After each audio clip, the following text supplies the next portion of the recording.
ready now. My life be like, yeah. My life be like,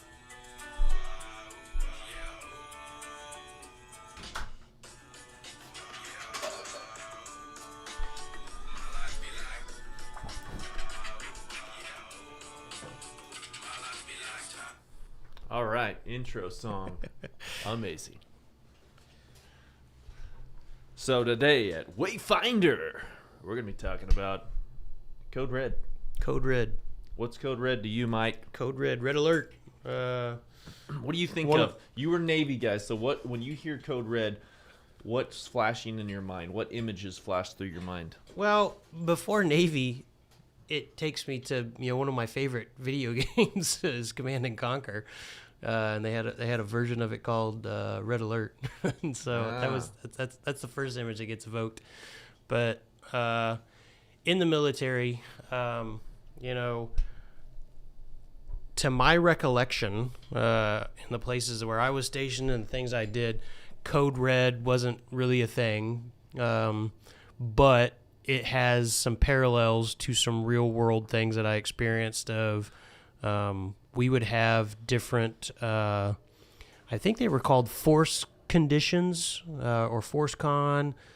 And there's some other names for it, but it would have to do with the current threat and risk level, nationally and globally, and there were there's cool names for each one of those that I don't know that I could tell you what they all were now, but there was like a cool little phrase that we had to memorize what they were, and I think it was like fast. Oh, man, it was like fast pace was one of them, and I go around the house with my cocked pistol and something I don't know what, but it was each portion of this was one of the phases of risk level, and so if anybody remembers what those are, go ahead and throw them in the comments. But that's what it takes me to, and I remember. I think that there was probably only one time that we would do preparation, right? If you didn't know, the military trains. You mean you don't just like get into situations and not have a plan? Yeah, right. And often we would do these simulations where it was like, man, the force condition would elevate, and there's certain things that you do at each stage. One example would be at certain levels you would modify your uniform, right? Like it's like, this is go time. Bad things aren't likely to happen. It's like they friggin' are happening. Yeah. And so one of the things that you do with your uniform generally is you would take your pant leg and like roll it over so it's tight, and then tuck it down into your sock and your boot, and and then I think it was like you'd kind of do your button all the way up, not just to where you normally have it at, and I can't remember what else, but it was like now you're more tactical, right? Yeah, and think about it, like what does tucking that loose pant leg into your boot and getting up that loose collar do? More protection. You're not going to get hung up on something easily. Yep. Your pants aren't going to get caught on something. Like, now you're ready to full sprint. Yeah. But, I think like, the other thing is, not only do we change, but the environment around us changes. There would be physical indications that you are now operating at a different pace. There's going to be signs. There's going to be, maybe even like guards posted and things like that. Like, there is a heightened level of awareness that something just changed, and you need to be aware of what your current situation is, right? So that's I would say that's what just the phrase Code Red evokes out of me. I know exactly who we should bring in to talk about Code Red. There was a guy at church, and let me think of his name. He was in the Navy, and he was specifically training people. Like, they brought him in to train safety.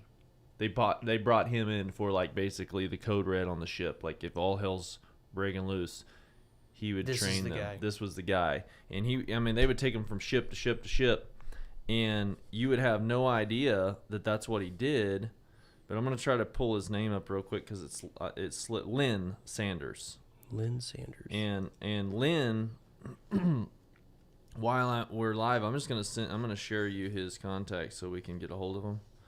But we need to get him in here and let him talk about this stuff because one, he's freaking good at it, and two, he lived it. Like he lived the experience of training, and his job, just summarize it up, was he was like the safety instructor on the ships, and they had like a certain they had to do these tasks a certain way for if something went wrong. Yeah. And what he was doing was, well, a lot of stuff was boring and mundane to do. Like it was really like not fun to have to put stuff together and train and plan all this stuff. But he brought in the emotion and really got people captivated by the fact of like, hey, if things go south, this needs to work, because if it doesn't work, lives are at stake and people are going to get killed, people are going to get hurt, and guess what? You're going to be looked at as the one to blame because you didn't do your job. Yeah. So like your job matters. Like even though it's mundane, it matters because you're saving lives. Like by doing your job correctly and showing up and doing it the way it's supposed to be done, even though it's mundane and boring,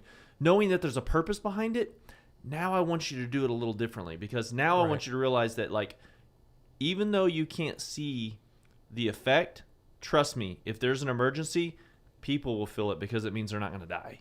Right. Yeah, it's so, I mean, like, and I got to live some of that. So I remember, not even wartime. I was on a humanitarian mission on a hospital ship, and we were at sea, and as I remember, there was only one time that we got rough seas. But this is the type of stuff that you're talking about, right? I was in the supply division, which means we did the cooking and the cleaning basically for everybody. And that gets to be really boring day in and day out for 6 freaking months.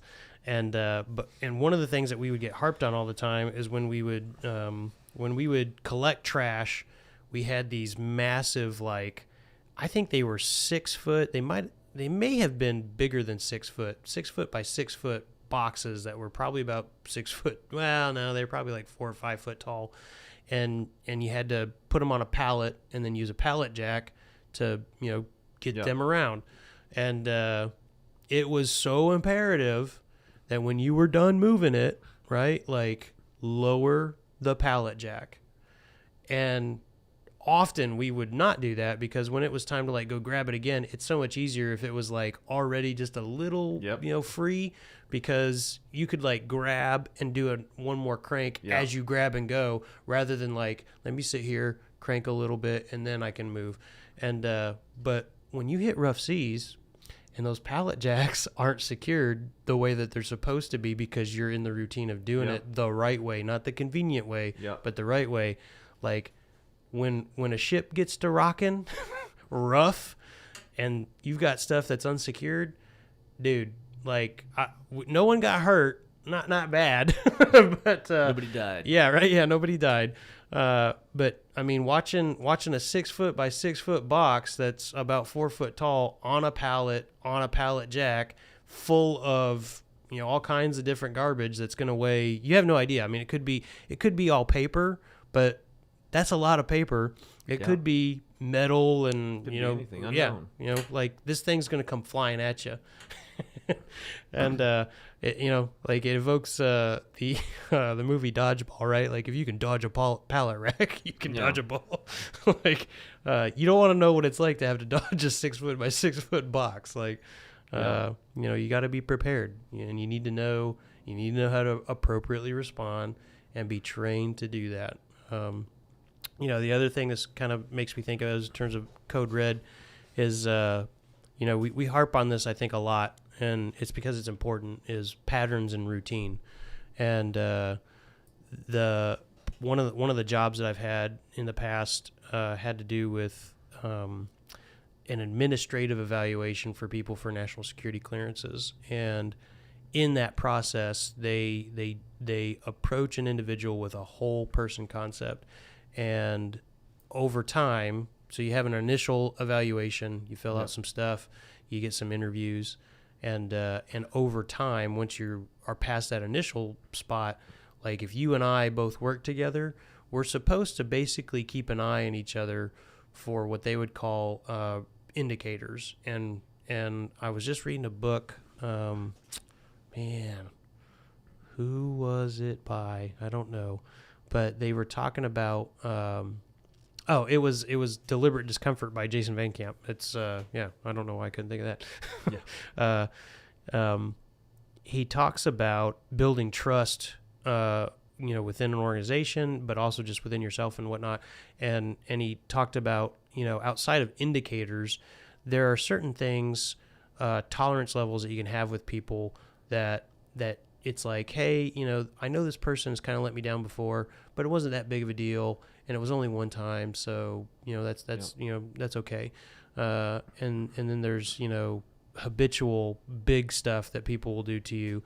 You might call them, relational vampires. It takes a lot of energy to deal with these people, but Van Camp referred to it as red line behavior. And so, all this stuff plays into, red, you can call it red flags, you can call it code red, you can call it red alert, but it's all about, I notice these things and I'm going to draw a line and say, I either don't want to approach that line, or once I have approached that line and I'm either on it or across it, like the way that I am interacting has changed. And I need to have a level of awareness of that. And so I think it's really important to recognize that in ourselves, right? Like outside of like looking at anybody else, I think the Bible talks about, well, I don't think the Bible talks about, when you see something in somebody else's life, that, you need to slow your roll. And I'm paraphrasing, but you need to slow your roll. Thou shalt slow thy roll, and evaluate yourself, right? Before I go and take the splinter out of my brother's eye, I need to take the beam out of mine. 2x4 out of yours. Yeah. So, and that's all about self-awareness, of what's going on in my life. And one thing that has been helping me, for the last, I'm on day 16, baby. Today is 16 out of 60 of the Deliberate Discomfort Challenge. And, we are up to, one 15-minute meditation practice, supplemented by 5 2-minute practices throughout the day, as well as we're supposed to eat our meals in kind of a, thinking about what's my body feel like, what's my mind feel like, what's going on inside of me, what's going on around me. And we do what's called an internal selfie 3 times a day while we're doing those meals. And I'm telling you what, when you start setting time aside to really go into yourself and ask, like, God, what do I need to hear? Like, I'm creating time and space for you to talk to me because I want to talk to you.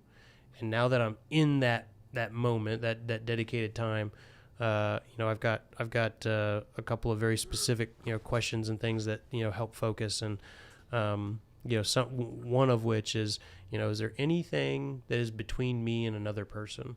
And is there anyone that I need to give up, or any circumstance that I need to give up to you, God? Like that I need to lay it down because I'm trying to control it. And we, as we pointed out in our last episode, we're, not in control. And as you start asking yourself and thinking about those things, like when those things come to mind, I don't know about the whole purpose, but a purpose behind having some meditation and asking these questions is trying to figure out, what are my code red behaviors? Like, what are the things that I tend to latch onto and hold on to, and why? Like start really breaking those things down of how often is it that I'm having to, that one person's name comes to mind, that one situation comes to mind, whether it's stress or guilt and shame or frustration and anger, what is it, know that it's there and figure out, how did we get to this What's point? the triggers? Yeah, exactly. Big time. What are triggering the thoughts? What are triggering the emotions? Because we cannot defeat what we cannot define, and that's what going in and stepping in and evaluating yourself is doing. Is you're literally identifying all those things, and your situational awareness is being activated. Like, what about this situation causes me to go and get mad? Like, maybe it's you go to work and then you realize when you're at work, all of a sudden you're tensed up and then your muscles get tight. And then by the time the day's over, you feel so exhausted. But yet you can go all day, on a weekend and run up a mountain and play and do all this extreme exercise, and you feel like you didn't do anything. Well, that's because the chemicals that are being released at work versus when you're on the weekend are two different chemicals. One chemical is killing you, and it's literally taking your body out. The other chemical is endorphin releasing, and it's giving you life. So even though you did way more energy on the weekend, you feel great compared to you go to work and you did not a whole lot of energy. Maybe you sat in a desk all day, but you feel like you got ran over by a truck because emotionally you allowed yourself to. Make sure you note that it's what you allowed. You emotionally allowed it to wreck you. So you have to step into that and say, what was it about at work that's causing this problem for me? Is it people? Is it the situations, the things? Is it the tasks that I'm doing? And then you have to say, well, what about those things are bothering me? What's triggering me? Because once you get that, then what if you could make it a game? Yeah. And then it's not this thing that's just you don't want to even go to. It's like, now I have a purpose. That's a game. I'm gonna go win the game. Yeah. Yeah. I think that perspective shift, right? And I'm gonna you can Mary Poppins it, right? Like that's I feel like that's the first person in place where I heard this lesson, right? She's talking to the kids and she's like, just take every job and make it a game and snap. It's fun, right? Like, a spoonful of sugar makes the medicine go down. Exactly. Yeah. There's a lot of good life lessons in Mary Poppins, folks. You should watch it if you haven't watched it. Mary Poppins. and if you want to see the greatest remake of Mary Poppins moment was in Guardians of the Galaxy. Yeah. I'm Mary Poppins, y'all. That was awesome. Oh man, I super love it. I want to go watch that now. I just want to see that clip. So, well, sorry folks, I'm still clearing my throat of some junk, getting over some stuff. Yeah, but he's aware of it, obviously. Yeah, but perspective, huge, and when you can look at stuff internally, when you can look at external circumstances and internalize that with a right perspective to take what normally would be challenging and create a reward system inside yourself for accomplishing that stuff. Like, it changes everything. Like the way that you're going to approach it and go through it. And then on the other side of it, it's going to be completely different. And that's the mental game is such a big thing. And one thing I wanted to kind of emphasize here, we're ahead of the game, even though we got a late start today and we're down a couple guys right now for a live session. I got the artwork for the thumbnail for the YouTube once we do our recorded session already done, and the Code Red theme for our discussion is, when you first look at the artwork, you might it's a real easy thing that when we talk about red flag behaviors and all the different metaphors and different ways to phrase and reframe what we're talking about here, I think it's very easy to think like we're talking about sin.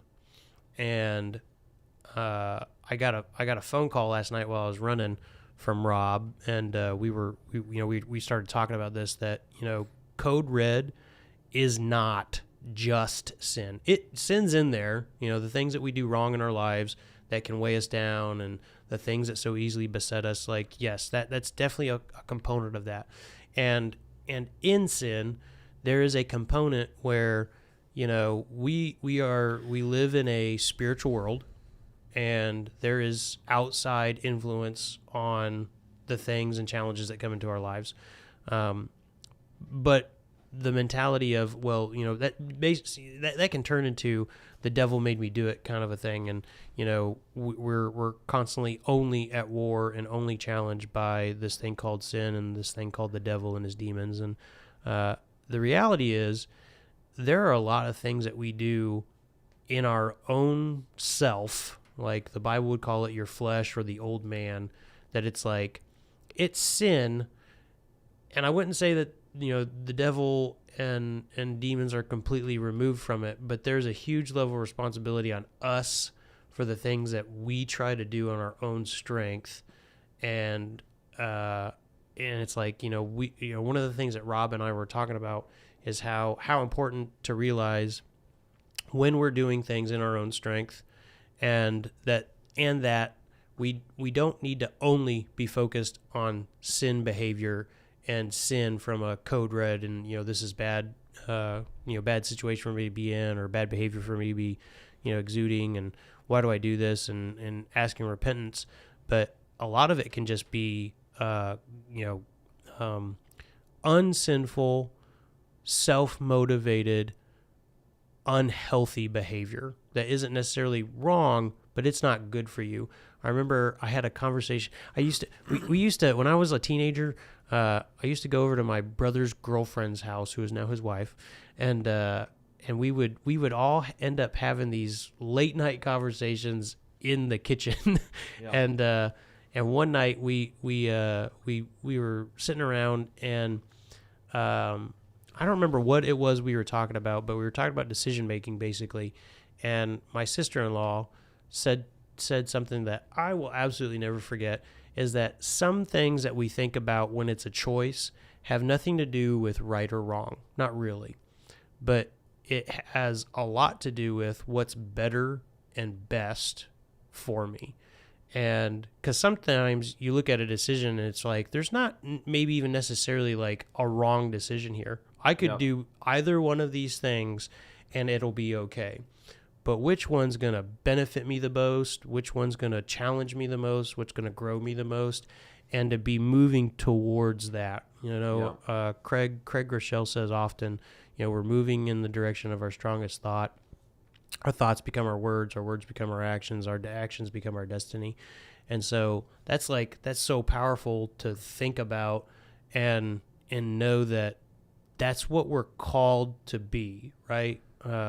In my life, in my counseling, thank you, Trey Dixon. If you need a good counselor, go find Trey Dixon at True North. I remember him telling me pretty recently, there's a level of for me, we'd be talking about healing, but I think you could also say there's a level of growth that you could say is good enough. If you get to here, you're doing all right. Life's going to be good, and you for all intents and purposes, I would say like are successful or whatever. But he's like, but there's another level, right, to go to where it's deeper, it's richer, it has more impact and effect, and it's like, I think that Code Red could a lot of it could be centered around complacency, right? Like, I'm stagnant because this is good enough, and I don't feel motivated to try to do more or whatever. And that's not a good place to be. A quote from Andy Stanley is, "Everyone ends up somewhere, but few people end up somewhere on purpose. Those are the ones with vision." And what's the Bible say about vision? Without vision, the people perish. Where there is no vision, the people perish. And what he's talking about is death on the inside. Yeah. And there's another quote that says, most people die at the age 25 and wait till they're 75 to be buried. Because we allow our visions and our dreams to be killed by other people. Like, the fastest way to kill a big dream is tell it to a small-minded person. So you have to be careful with your visions. But when it comes to like this Code Red that we're talking about, a lot of times what happens is, okay, what about a Code Red in success? And this is very, very common. This happens to people all the time. It's happened to me. And if you pursue success, most likely if you don't plan for this, it'll happen to you. What happens is you actually achieve your goal. And then you ask the question, now what? Yeah. So the goal that you spent all this time trying to achieve and working so hard to accomplish, you do it, and then it's just kind of like this empty feeling of, I'm not even happy. Like I'm glad, but it's kind of like, this is it. This is all it feels like. Yeah. I mean, it's like one of my goals early on was, okay, we lost everything, and then we got the opportunity to start over, and we bought a house, and then I said, by golly, I'm paying this sucker off. I am not gonna live like I did before. So I spent a few years really hunkered down, saved all my money, and guess what? Paid the house off. But guess what? That feeling happened because I did not plan anything beyond that. I didn't think about what else would I want to do, and it puts you in a state of almost kind of depression where you're just like, now what? Like, okay, my house is paid off. I don't owe any debt. Like, that's cool, but now what? Like, I didn't think, what vacation should I go on? Where could we go? And it's like, hey, I wanted to go Hawaii. Guess what? Freaking COVID jerks. Now I have to wait because they shut it down on and off all the time. But I had a vacation plan to go there. Well, ain't doing that right now. Yeah. So it's just like little bitty stuff that I could have done years ago. I could have gone to Hawaii years ago, but I didn't have the vision.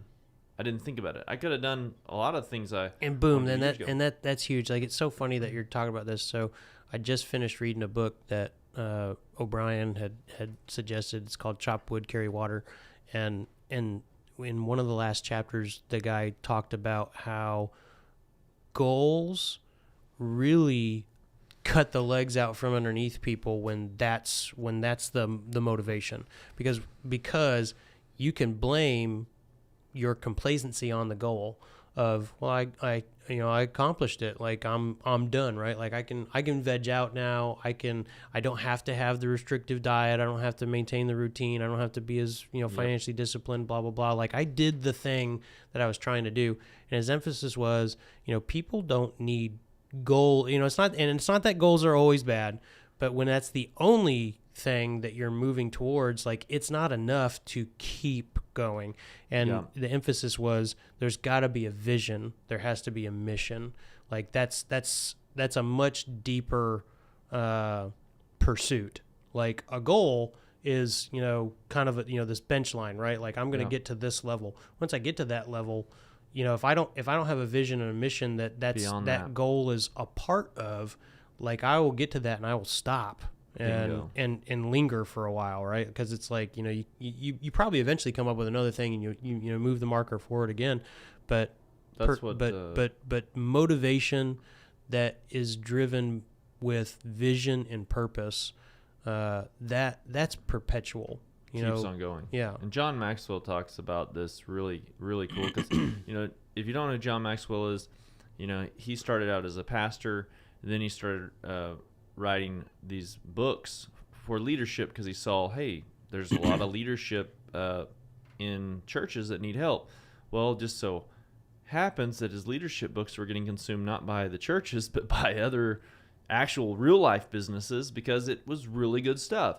So here today, fast forward, he stepped out of the role of pastor, but now he's engaged in continuing to create John Maxwell leadership training, which I'm a certified trainer, coach, and all that for that.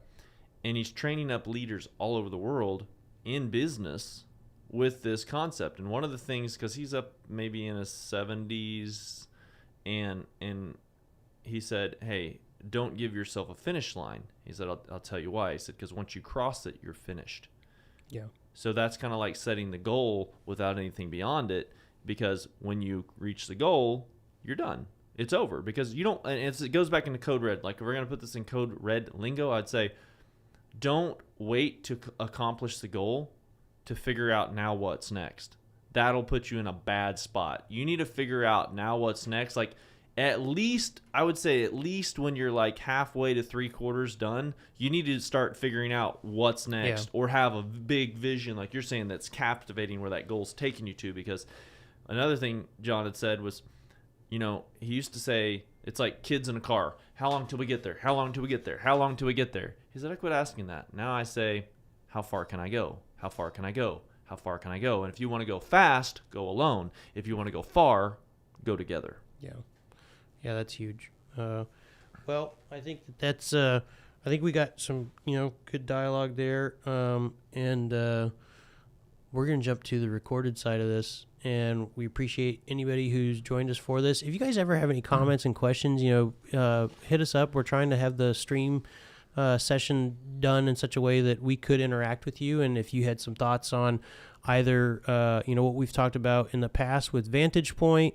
being, not being in control, and today with Code Red, and any thoughts on what it means to be a Wayfinder, and, how to provide men with simple biblical instruction, or people. People, women too, and hit us up, and share this with folks that you think that it would have an impact in, and that they can relate with, because we definitely want to connect with like-minded folks. So Thanks for joining us today, and we will see you next time. Oh yeah.